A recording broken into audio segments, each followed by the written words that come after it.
उस भगवान ने उसका भक्ति का विनाश नहीं होता है। वो क्या होता है कि उसको एक भक्त के घर में ही जन्म होता है। जितनी भक्ति वह कर चुका होता है उससे आगे की भक्ति वह संपन्न करके और भगवान की प्राप्ति करे।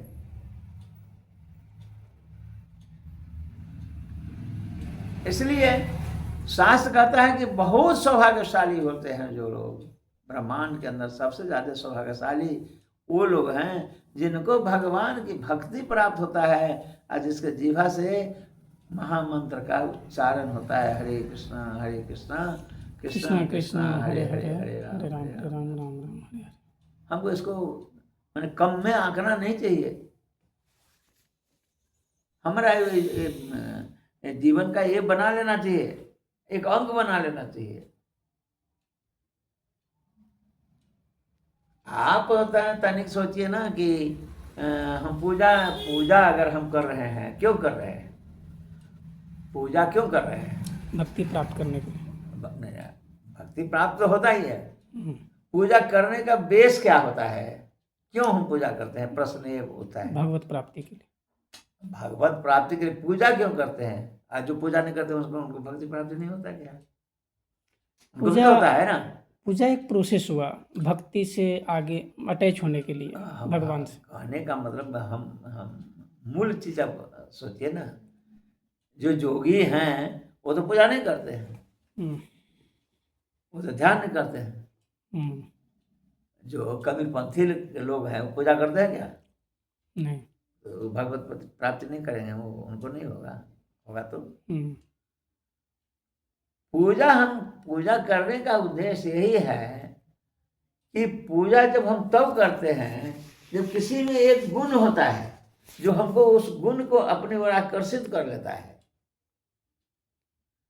ऐसा कोई गुण है, किसी का अनेक प्रकार गुण होता है, जिस गुण के कारण हम आकर्षित हो जाते हैं तब हम उसकी पूजा करते हैं। लाइक दैट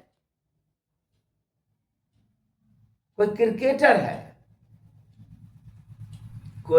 है, आज भी के लोगों के मुंह से क्या सोचता हूँ, वो कौन है?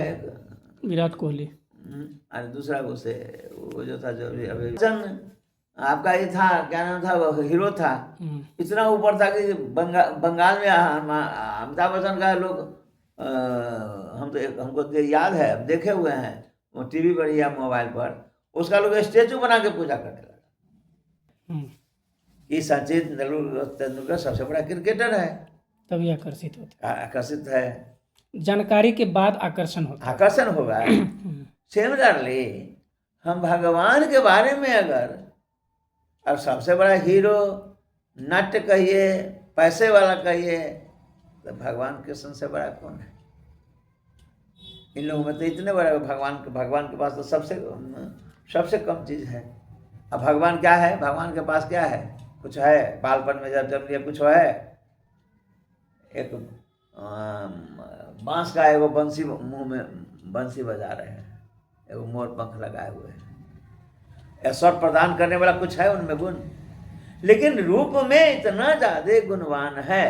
या हम अनेक सोर्सेस से, संतों से, भक्तों से सुन रहे हैं कि हरे कृष्ण सबसे बड़ा आकर्षक है, भगवान के पास ये है। ऐसा जब सुनते हैं हम किसी से तो तुरंत हम क्या करते हैं? भगवान के प्रति आकर्षित हो जाते हैं। आकर्षित जैसे हुए तो पूजा शुरू कर देते हैं। यही ना तरीका है। तो इसका मतलब हमको क्या करना चाहिए? श्रवण करना चाहिए कि नहीं करना चाहिए? किसी सोर्सेस से हमको भगवान के बारे में किसी से श्रवण करना चाहिए। और जब श्रवण करेंगे हम तो हमारा आकर्षण और धीरे धीरे बढ़ेगा। भाई हम एक ही गुण अगर हम किसी के बारे में जानते हैं, क्रिकेटर है, कितना छक्का कितना चौका मारता है वो हमको नहीं मालूम है। हमको तो क्रिकेट के बारे में मालूम भी नहीं है, लेकिन भूषण जी को सब मालूम है। अब भूषण जी हमको समझा दे कि प्रभु जी जो है सचिन तेंदुलकर ऐसे छक्का मारते, मेरे छक्का क्या होता है?